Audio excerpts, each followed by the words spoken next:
For years, Tim Ballard has been championed as a modern-day superhero. The first time I saw one of the kids from the video, and it changed my life. He was the face of Operation Underground Railroad, a movement that inspired hope around the world by rescuing children from human traffickers. However, Ballard's crusade to save innocent lives has always hidden a darker secret. Oh, I think he's a pathological liar. Beneath the accolades and the applause, a dark storm has been brewing.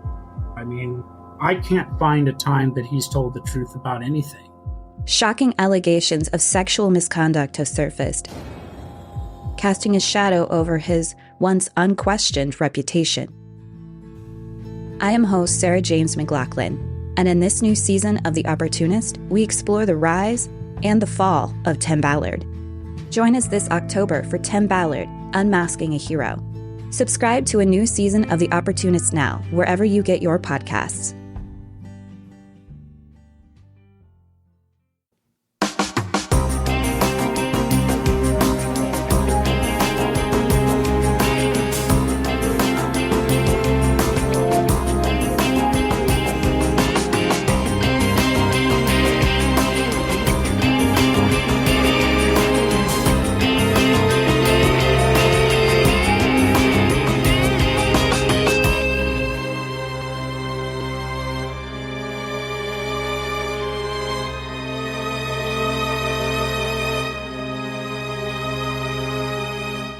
Hello, everyone, and welcome to episode 386 of the True Crime All the Time Unsolved podcast. I'm Mike Ferguson, and with me, as always, is my partner in true crime, Mike Gibson. Gibby, how are you? Hey, man, I'm doing pretty good. How about you? I'm doing great. Good. We talked about it on TCAT. We're both having good weeks.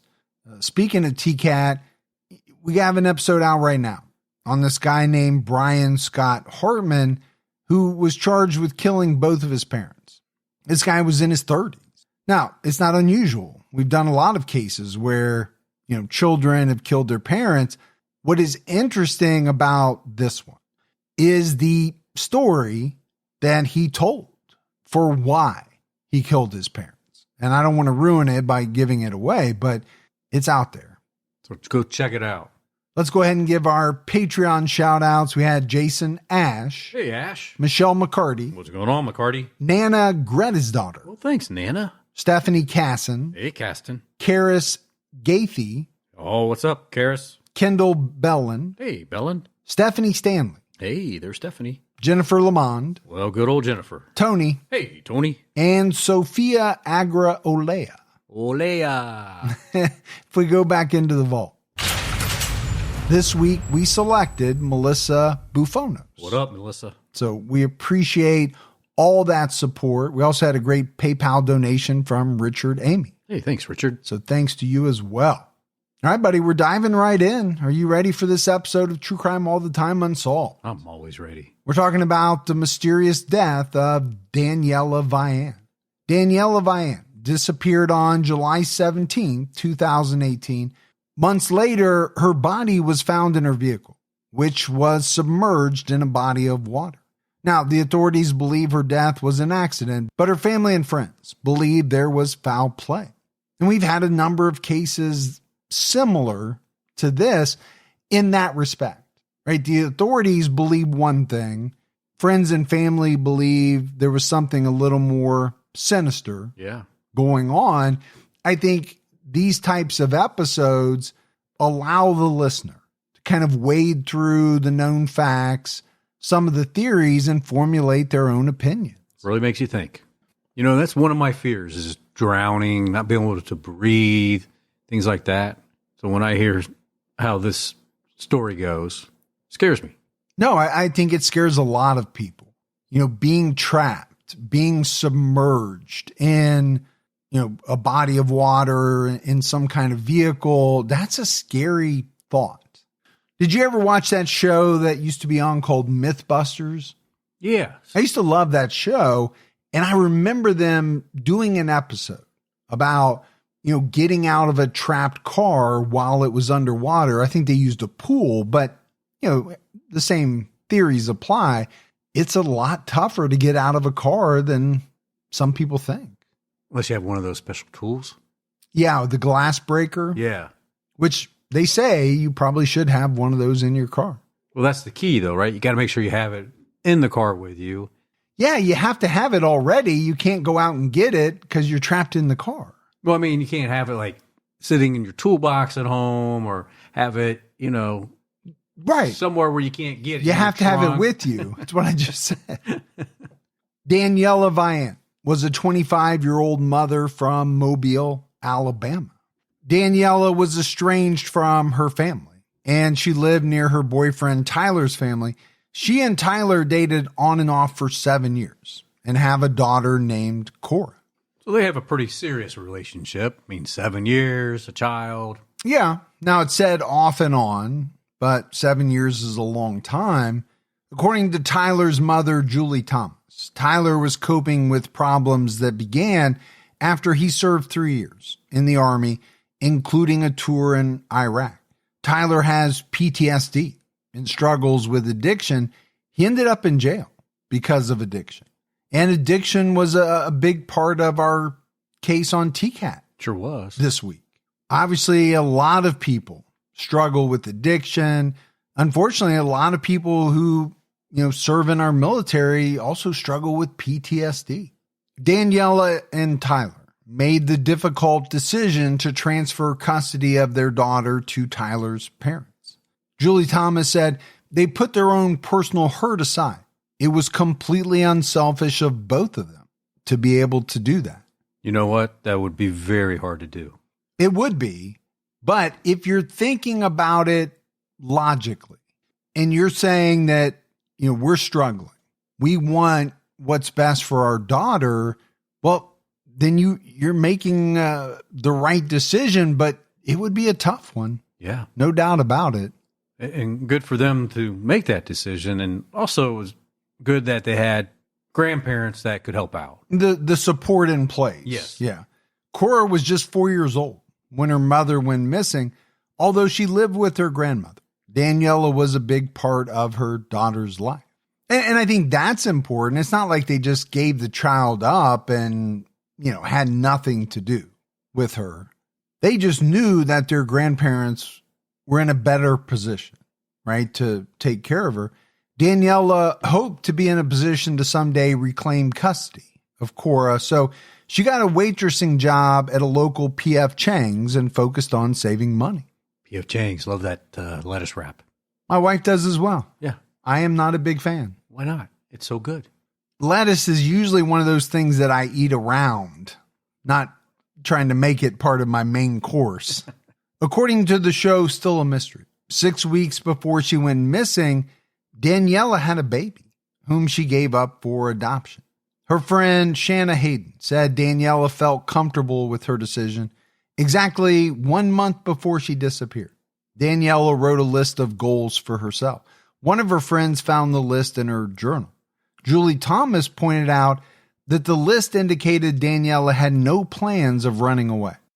So one of those lists of what do you want to do with your life, goals, things like that, it sounded like. Yeah, but in a scenario like this, where someone goes missing and is later found dead, is that important?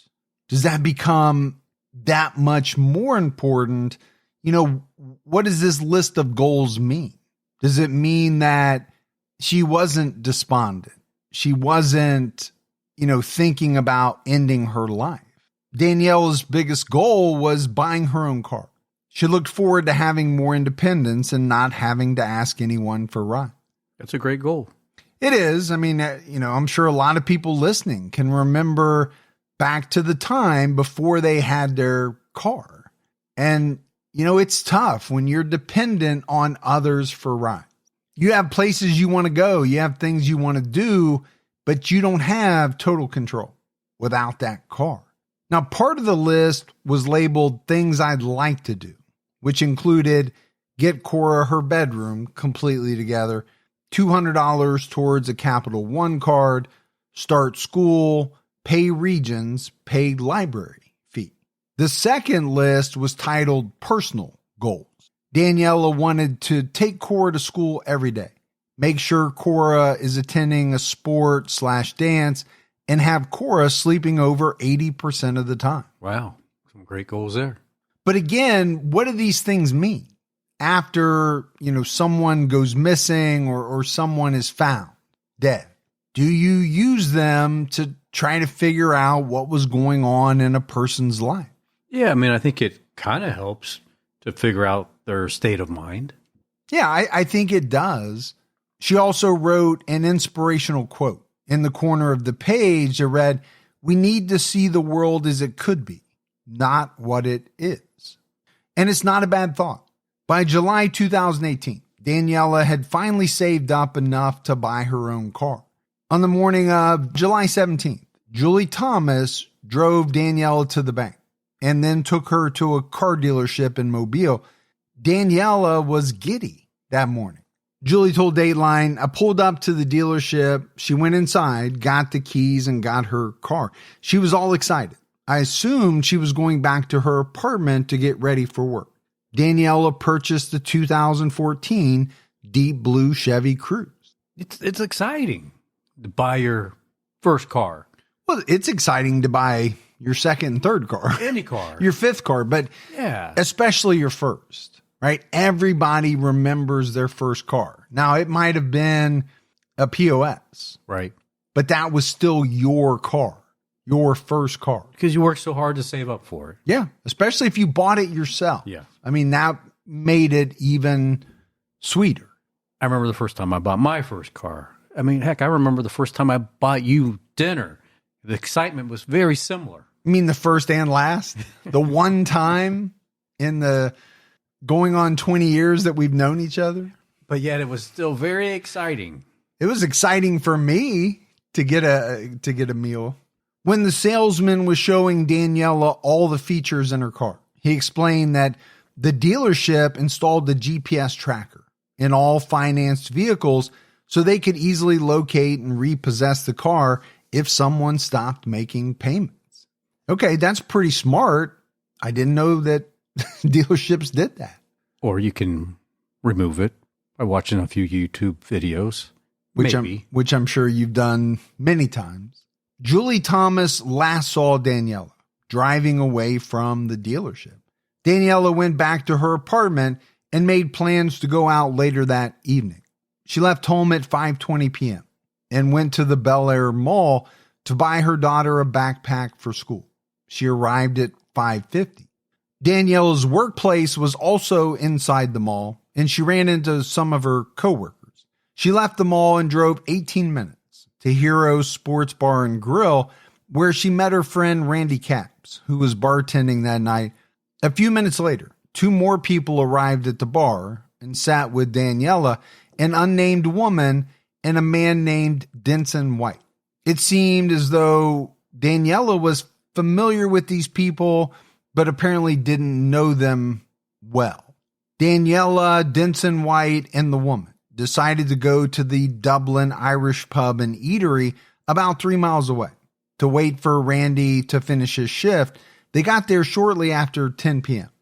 Randy texted the group when he finished working and asked them to meet at a third bar, Ollie's Mediterranean Grill. Danniella, Denson White, and the unidentified woman drove separately to the third bar. The woman said she was going to a different bar to meet some friends, but she would meet up with the three of them at Ollie's. They all left around 10:45 p.m. According to WKRG, Denson decided he was going to go home and would not go to Ollie's. Danniella would have had to turn left to get to Ollie's, but she followed Denson and turned right. The woman who was with them thought this was a little strange, but didn't think much of it. After 15 minutes of following Denson, Danniella flashed her lights, signaling him to pull over. They pulled over at a Shell gas station at I-65 and Government Boulevard. Danniella told Denson she left her phone. At the Dublin Irish pub, they turned around to go find it. Oh, it's the worst, man, when you leave your phone behind somewhere. Yeah, I'm pretty good about keeping track of my phone, but I remember the last time that we went to Disney World, I left it on one of the boats that takes you, there's a lot of modes of travel at Disney World. There's the monorail. There's buses. They've got little boats that take you places. My wife and I decided to go on one of these little boats. We were meeting our kids somewhere, and I set it on the seat next to me, got up, and then spent the rest of the day calling around trying to figure out where my phone was. Trying to find it. But I did eventually find it. They have a good lost and found system. Well, that's good. It's just a big place, and it takes you a while. Took you a whole day to find it. Yeah.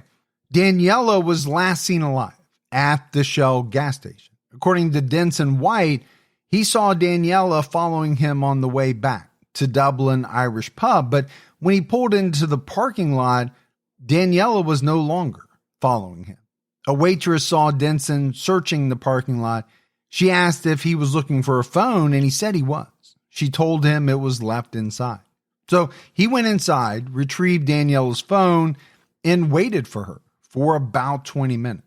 When she didn't show up, he got in his car and went to Ollie's Mediterranean Grill to meet the woman and Randy Capps. But Danniella never came to the third bar. So you have to wonder at that moment, what happened? Where'd she go? Yeah, I mean, if it wasn't for the phone, you might think, well, you know what? She decided that she was done for the night. She was, heading home. But obviously she wanted her phone. So with that in the mix, it makes it that much stranger that she didn't show up. Yeah, because it's not like she could have got a phone call because she didn't have her phone with her. So her whole goal was just to get to the Dublin pub restaurant to get her phone. On the morning of July 18th, Danniella's former boyfriend Tyler called her cell phone and was surprised when Denson White answered and told him what happened. Tyler called his mother Julie, and soon after, around 7:30 a.m., Denson White called Julie from Danniella's cell phone. Julie assumed that Danniella had gone out to have fun with her friends. She wasn't worried because Danniella often forgot her phone. She asked Denson to take her phone to P.F. Chang's. And Gibbs, in these unsolved cases, we often talk about, at what point do people really get concerned? And I think what you're hearing here is that, Danniella often left her phone places. So I don't think anyone was overly concerned. Yeah. I don't think the alert level, rose dramatically at this point in time.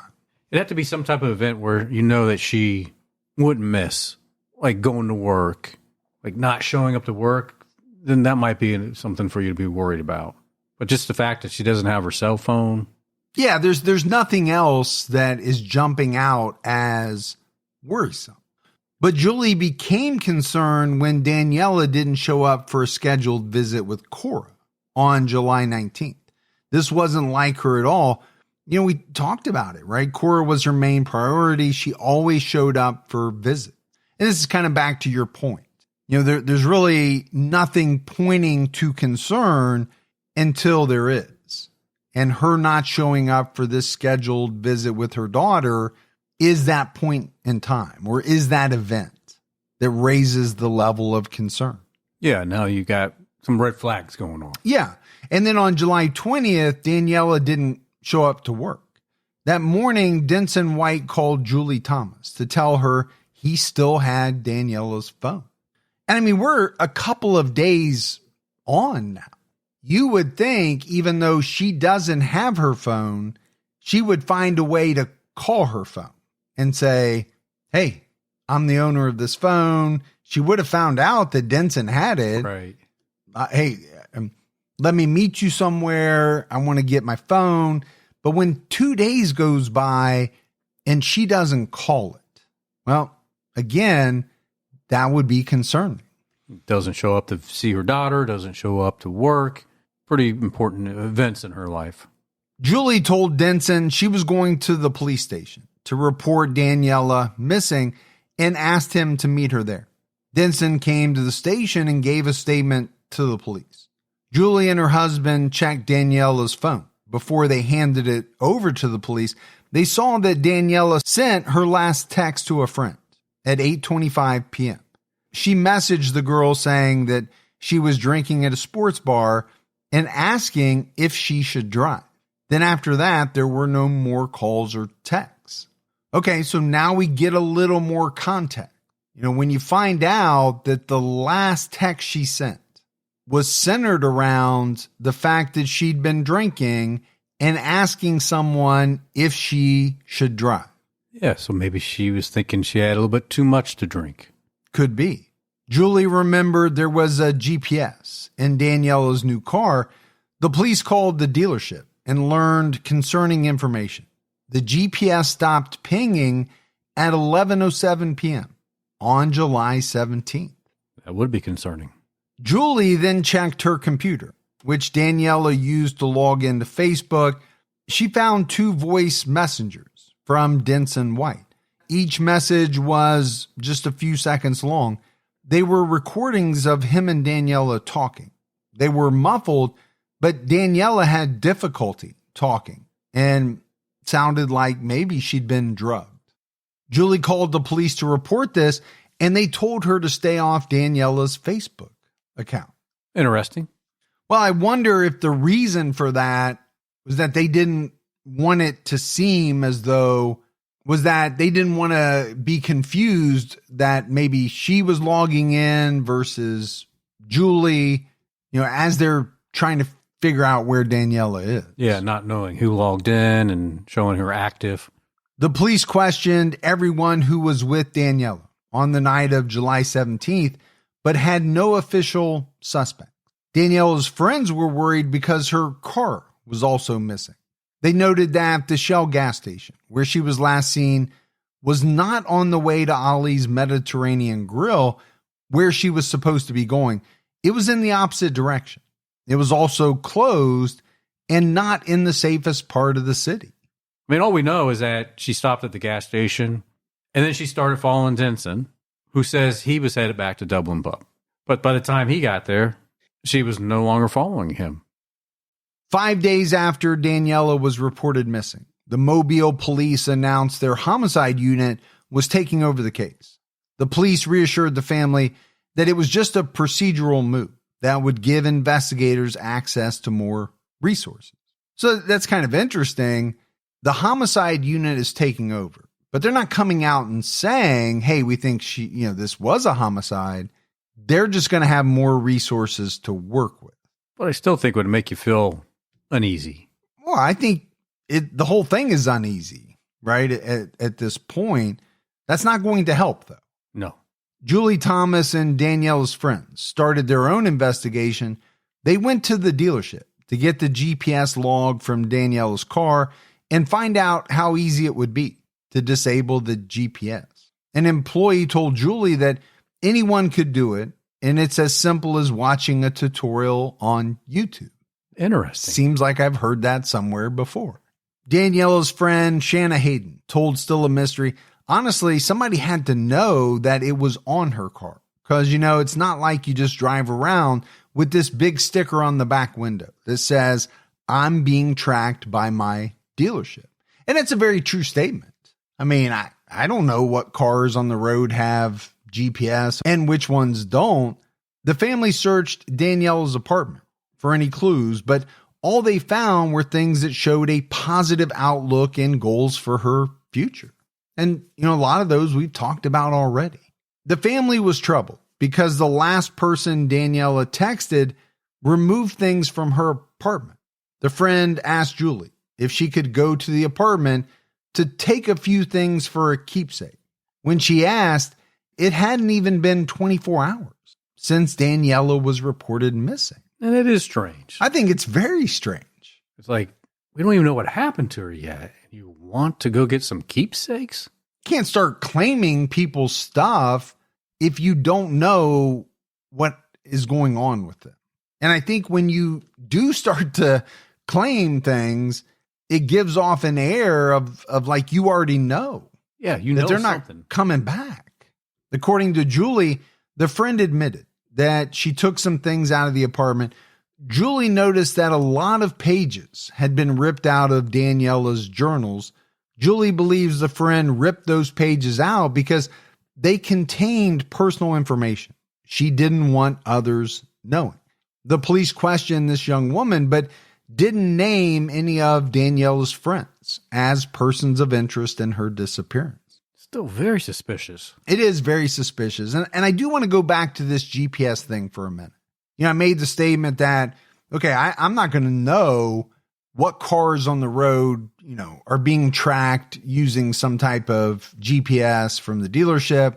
But who would know that specifically about Danniella's car? And does the answer to that question, have any bearing on what happened to her? I think that's a question that friends and family would ask. I definitely think it's a question that the police would have to be asking themselves. Who had access to that information? Who would know that there was a GPS tracking device on this car and therefore felt that it had to be disabled? Yeah, I think it's a very important question. Now, the main theory was that Danniella was kidnapped. According to Shanna Hayden, Mobile is a port city, and some of the people Danniella was with that night had connections to a shipping container company. They were worried about the possibility of human trafficking. Sad, but a real thing. Yeah. It's a reality. It's a serious problem. Another concern was Danniella's prescription medication, which can have dangerous side effects. When combined with alcohol, this could explain why Danniella sounded so incoherent in the voice recordings. However, Julie Thomas does not think Danniella would have taken her medication if she knew she was going to drink that night. We've had other cases where this was a problem, and recent cases where it's thought possibly alcohol mixed with, some type of legally prescribed medication could have caused someone to become much more intoxicated than they would have been had it just been alcohol alone. Julie did acknowledge that Danniella wanted to get out of Mobile, possibly to go to Arizona, but said she never would have left her daughter. And I believe that. Yeah, I believe it too, because I think that most people feel the same way. Okay, I might want to get out of here. I might want to start over, start fresh. But I'm not leaving my daughter. I'm not leaving my kids behind. And wouldn't her goals have reflected that? Like saying, I can't wait to get to Arizona. That's true. Blah, blah, and not have so many goals around her daughter. And maybe that was a goal, but it couldn't even be written down until she had her daughter back. That's a possibility. On September 13th, 2018, the police raided a local man's home in Theodore, Alabama. A helicopter circled overhead, and teams searched the area on foot. The police received a complaint related to unlawful imprisonment and sexual abuse. The complaint made no specific reference to Danniella Vian, but the police said there was a connection, and 3 subjects were detained. Okay, I don't know what you're thinking at this point if you're the family when you find out this information. I think your heart is racing, and it probably has you feeling pretty disturbed. Yeah, I can only speculate, right? I've never been in that situation. My thought is you want to find out what happened to Danniella. You just don't want it to be bad news. So mixed emotions, I guess, right? Yeah. Jason Corey Dykes was arrested and charged with domestic violence and unlawful imprisonment. He was accused of locking his former girlfriend in a room several times over the course of a month, hitting the victim with a whip and choking her with a rod with an attached cord. Okay. Does not sound like a good human being. No, not at all. According to Still a Mystery, the police were looking into the possibility that Danniella could be in the home. Jason Corey Dykes is Julie Thomas's nephew. Danniella had been seen at his home before. So when police came out and said that there's a connection, well, obviously this is the connection. Well, that is strange how they have a connection. Through Tyler's mom. But it's still a connection. It is. And the fact that she had been at this house before. The police got a tip from Jason Dykes' girlfriend that he was holding Danniella against her will and made frightening comments about her. He allegedly said during an argument, "I'll do to you what happened to Danniella." And we have heard that in so many cases where, people make a threat to someone that they're going to do to them what they've already done to someone else, which seems strange because you're implicating yourself, if these statements are true, in maybe a heinous crime, maybe even a murder. The police ultimately, though, determined he knew nothing about Danniella's disappearance, and they found no evidence that she had recently been in the home. So what was that, Gibbs? Sounds like a scorned girlfriend. It could be. Or had he said something that made her think that he had done something to Danniella, but he really hadn't. He was just trying to scare her. Well, that's a possibility. It's got to be one or the other, though, probably, right? By October 2018, none of Danniella's personal belongings or her car had been found. Her family and friends posted flyers, held a vigil, and created T-shirts to raise awareness for her case. The Mobile PD offered a reward and started the blog called Find Danniella.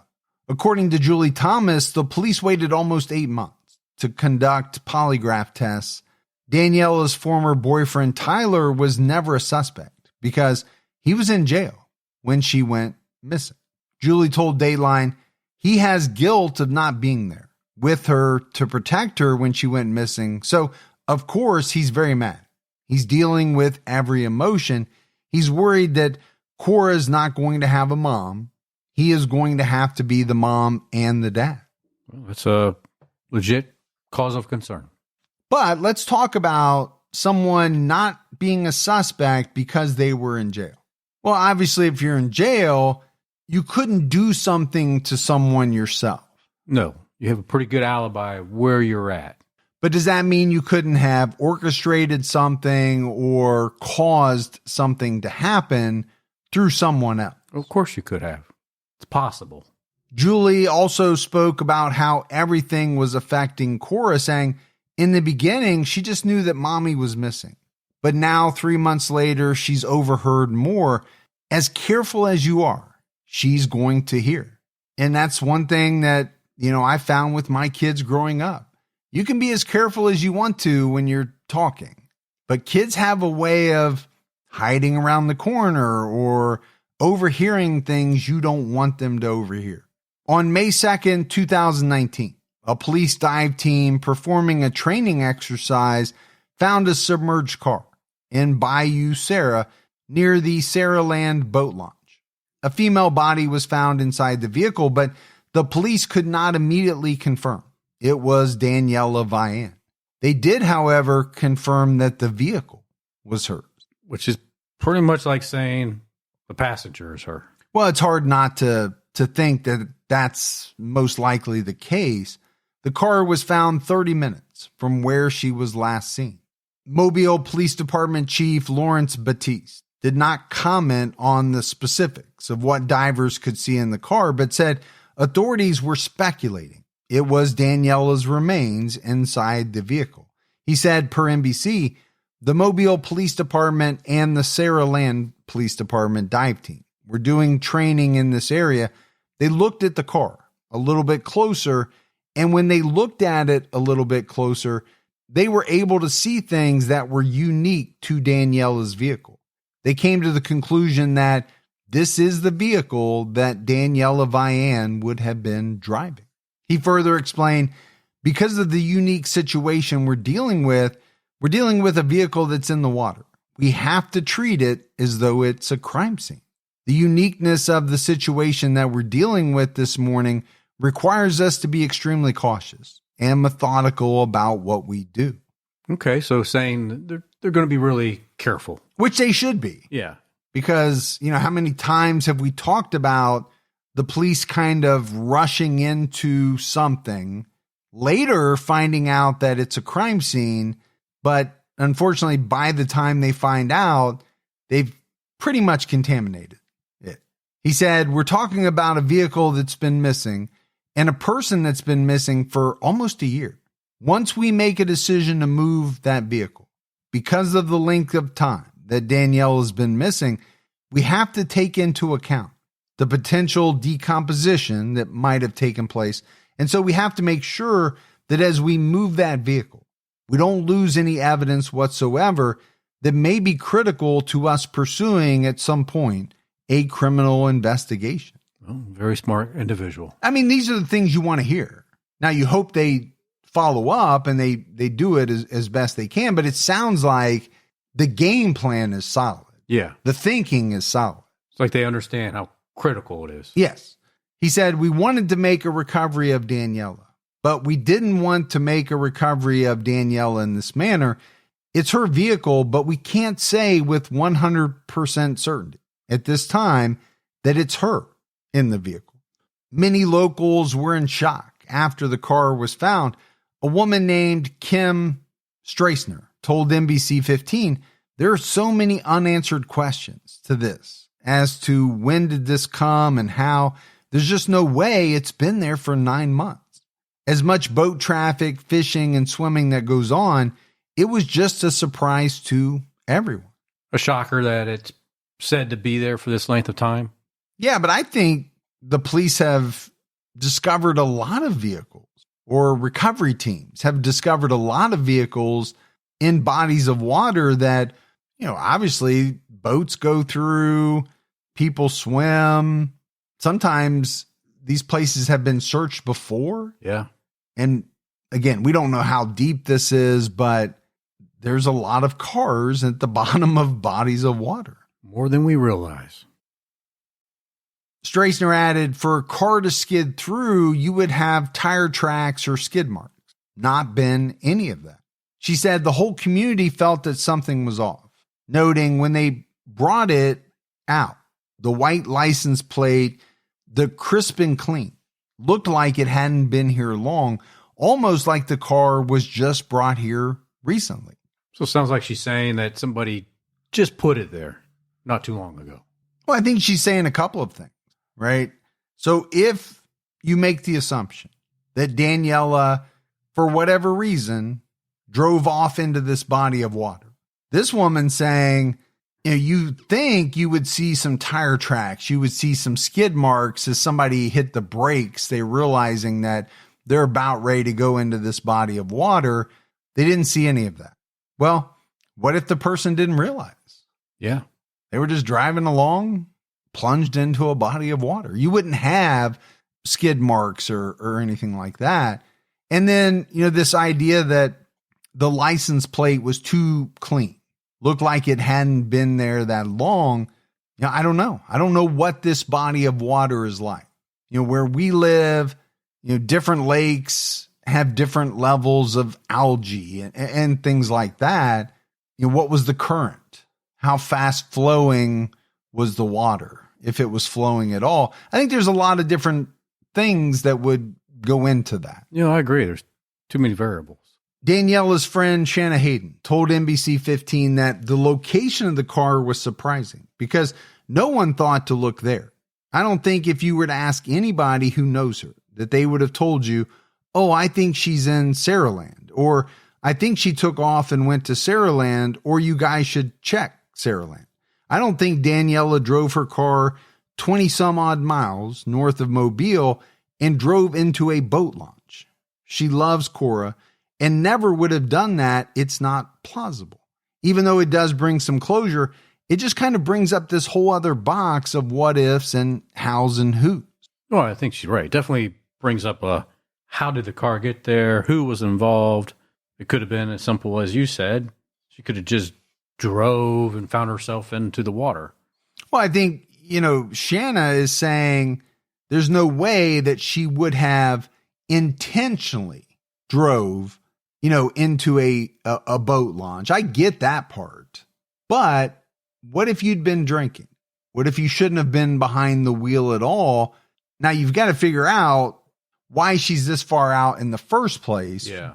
Maybe she got turned around, but is it plausible that somebody who was intoxicated could mistakenly drive into a body of water? I think the answer is yes. I'm not saying that's what happened. No, but I agree with you. I think it's very possible, especially if she was on her medication as well. mixed with alcohol. Yeah.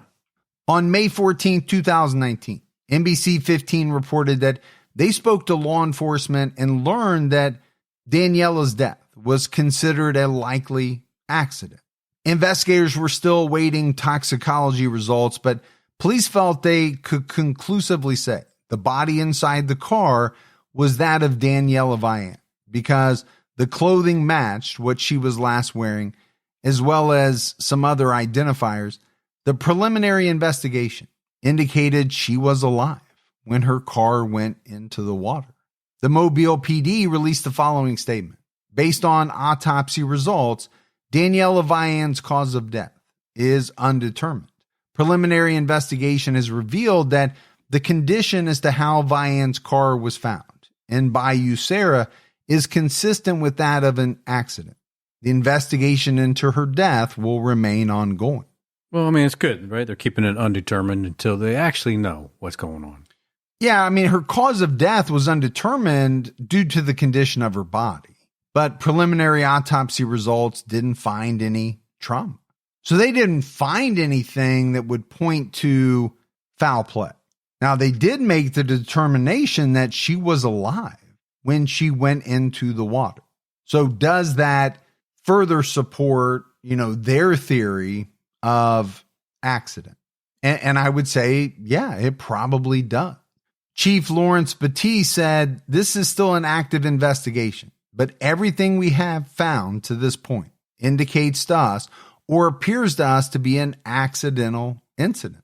Law enforcement also found what they called manipulations of instrumentation inside the car that they said could only have occurred after the car entered the water. So we don't have a lot of detail on what that is, but it makes it sound as though things were pushed or pulled or levers were switched on and off that they determined could have only happened after the car entered the water. So what does that mean? My thought is it probably means she was trying to get out of the car. Yeah. Maybe they found indications that, she was trying to open doors, kick out windows. Again, we don't have all of the details around it, but there's still no information on why Danniella traveled 18 miles from the gas station to Bayou Sara. Danniella's parents, Joy and Bill Vian, also released a statement. As quoted by NBC 15, Bill and I have been notified that the homicide unit at this point is leaning towards an accident. We're heartbroken and devastated about these findings. Danniella's father and I still have hope in the homicide division due to the fact that they have not closed the case and it's still ongoing. There's yet to be a positive ID of our daughter, Danniella Vian. Please continue to keep our daughter, Danniella, in your prayers. And Gibbs, if you're the parents, right? Any outcome other than you finding out that your daughter is still alive and is being brought home to you is going to be soul crushing. Yeah, heartbreaking. I just can't figure, the 18 miles, even if you're intoxicated, you drive 18 miles and somehow you find yourself to a boat ramp. It's bizarre. It could happen, but what are the odds? Yeah, it could happen, but you're right. What are the odds that you accidentally drive 18 miles and end up in this body of water? Yeah. On June 10th, 2019, DNA testing confirmed the body in the car was Danniella Vian. Her family and friends were left with many questions. Shanna Hayden told WKRG in 2020, I don't think her car ending up in the water was an accident. I don't think her driving that far without her phone and driving her car into that water through this winding, snaking neighborhood. I'm not saying it couldn't happen, but I don't think it did. And I think that's going to be something that a lot of people connected to this case, even listening to us talk about this case, are going to have a hard time with. Could it happen? Absolutely yes. Yeah. Is that what really happened? We don't know. On June 27, 2020, Julie Thomas posted on Facebook that Danniella's car was auctioned online by Premium Luxury Cars, a company based in Ukraine. It was listed as a blue 2014 Chevy Cruze with water flood damage.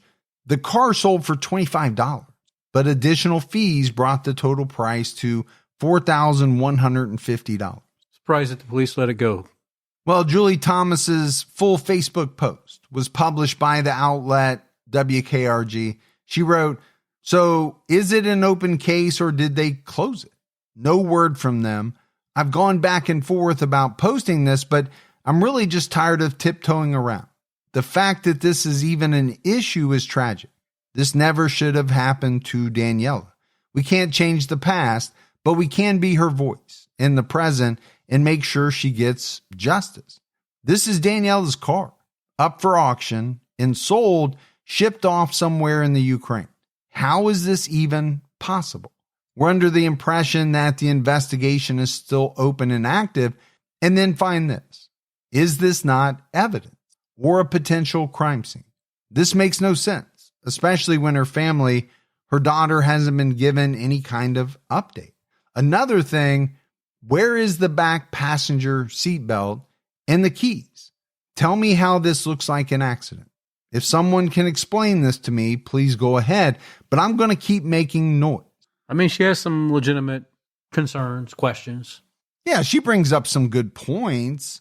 Now, my thought is, if they ruled this an accident, can they keep that car? Or does it have to go back to whoever financed the car, and then they're going to try to get whatever they can out of it? Yeah, I think you might be right. If there's no crime, how can the police hold on to it? Yeah, I don't know the particulars, but there could be something around that. Now, I understand why her friends and family would be upset about that, though. They're thinking, hey, this is still an active, open investigation.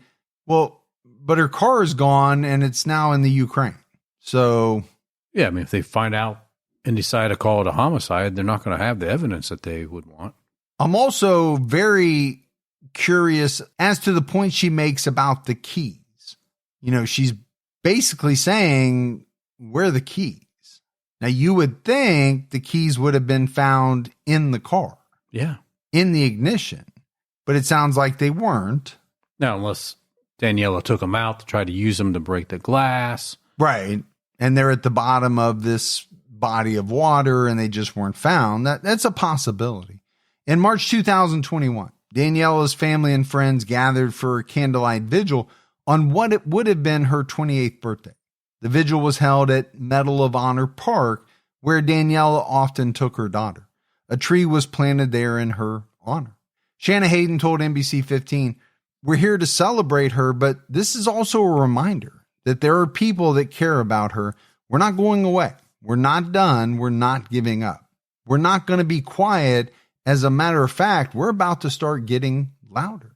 And basically this all revolves around the fact that, a lot of her loved ones still dispute the belief that her death was an accident. Julie Thomas said, "There are things in her report, they do not dictate just a night out, have a couple of drinks, and then just accidentally going into the water. And it's been stated that we're still looking for that one person to come forward. No, the case is not closed, but they are not actively pursuing it because there's nothing else they can do. It's just circumstantial at this point."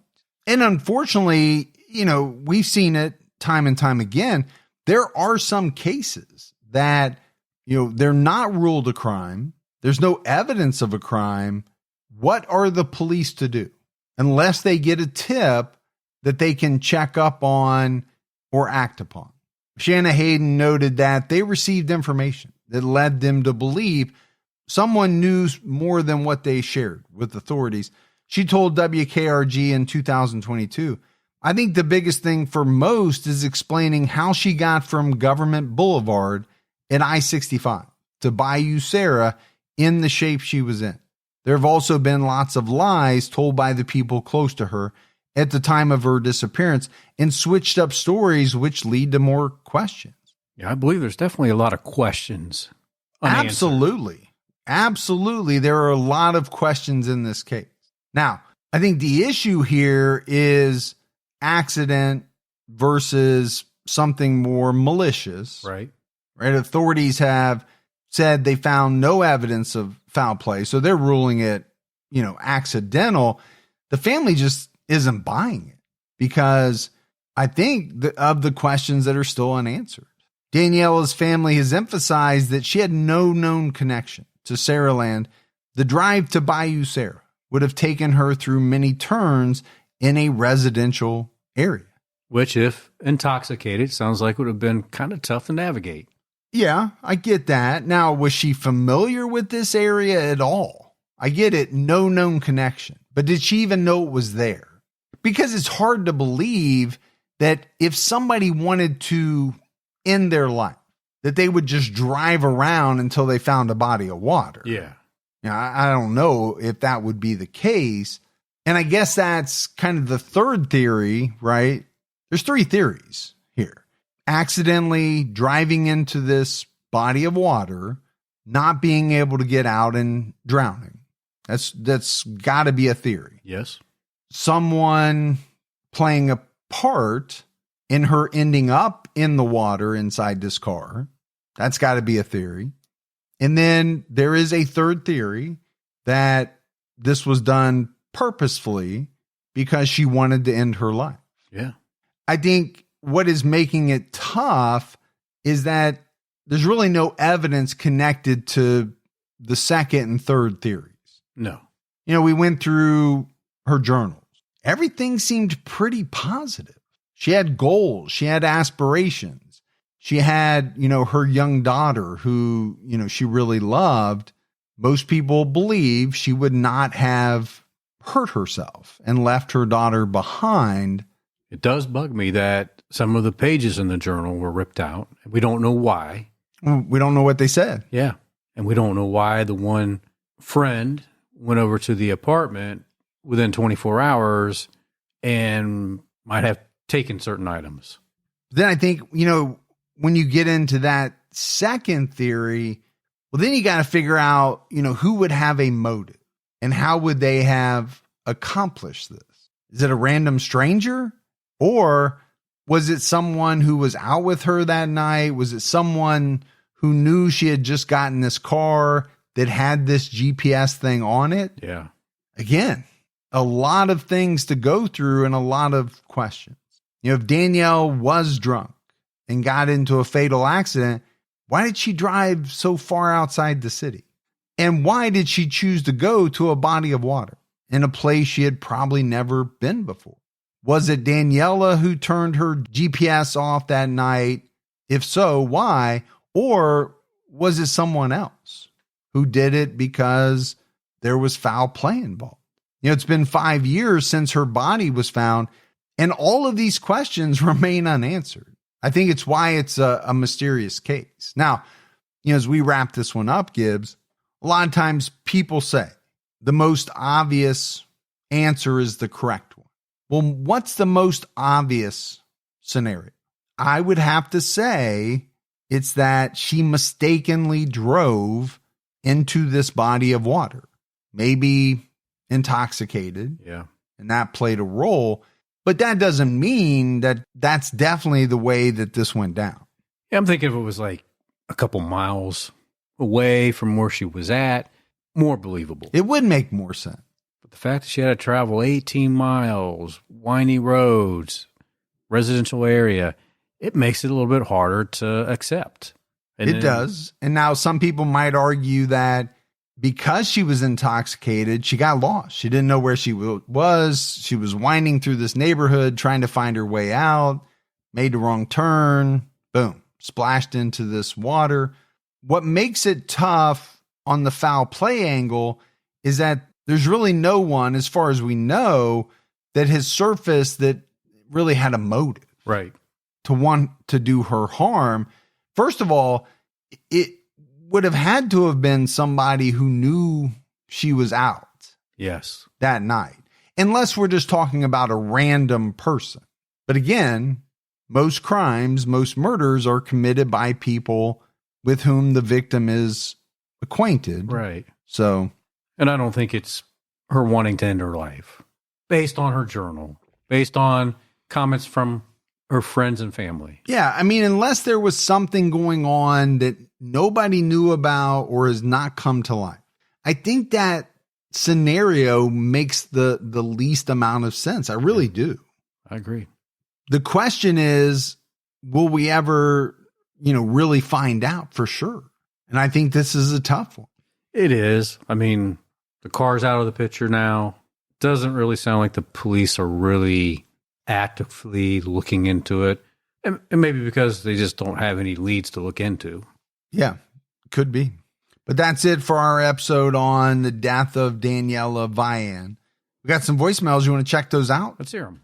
Oh my goodness, Mike, you are freaking hilarious. I was listening to the Kanika Jenkins episode, like literally right now. And I just finished the spot where you mentioned your wife doesn't really handle alcohol very well with the Mai Tai at the steakhouse, whatever it was, Korean steakhouse. And the next thing you look over and her head's on the stove and I died. Oh my gosh. I mean, I know Gibby is like the funny, like dad joke guy. You are funny without trying. I don't know. That just cracked me up and I had to call and tell you thank you so much for making me laugh because I needed that. That was hilarious. And your poor wife, because I'm sure she's not going to love that you told that story. But anyway, thank you guys so much. As always, again, this is Sam. I don't know if I said that. I've called a couple of times and I don't know. Just love you guys so much. Stay safe. Keep your own time ticking and your head on a swivel. Bye. You are very funny. You really are. You without trying, apparently. Without effortlessly. I think sometimes the funniest stories are the true ones, Yeah, and she's right. My wife's never happy when I tell that story. But it always comes up when we get together with all of our couple friends because we had I think it was like a New Year's Eve thing. So there was like 5 or 6 couples around, the big hibachi table. So everybody witnessed it. Yeah. Everybody still talks about it. Well, I will say you have a very funny family. I mean, that in the best. What are you saying? I'm a clown. I'm here to amuse you. How am I funny? Hello, my name is Callie. I'm calling from Indianapolis, Indiana. I was just wondering if you guys were going to do a follow-up episode on the Delphi murders here in Indiana, just because the case is now going to court. I would think it would be really cool for you guys to just recap for those that don't know the case and to cover the court case once it's all done and everything. That's it. Thank you. Sorry, I get so nervous. You guys are wonderful. Love you both. Keep up the good work. Thank you. Well, I didn't think she sounded nervous at all. No. Did you? Nervous anything. So, yes, the Delphi case to me is one that, I'm always keeping an eye on, as are, so many other people in the world of true crime. I think, Gibbs, that, we would probably wait until everything is sorted out, if that day comes. I think it's going to come. I think it is too, but I think that's what I would want to do before covering it. I'd just like to cover the whole thing. Sure. Which she said, including the trial and, everything that will come out about the perpetrator or perpetrators. Well, hopefully we get to do that. Yeah, I think we will. All right, buddy, that is it for another episode of True Crime All the Time Unsolved. So for Mike and Gibby, stay safe and keep your own time ticking.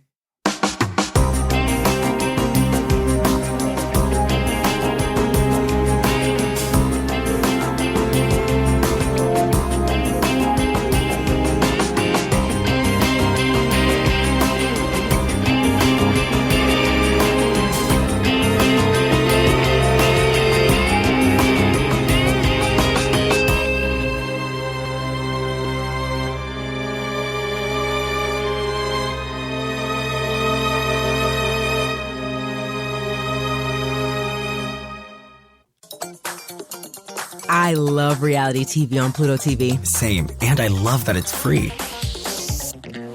It gives me the freedom to watch Bravo's Real Housewives Vault channel. I'm totally free to watch Bad Girls Club. I'm free for Jersey Shore. Love and Hip Hop, I'm free all day. Survivor, I'm free all night. With hundreds of free reality shows, you are totally free to watch what you love on Pluto TV. Pluto TV. Stream now, pay never.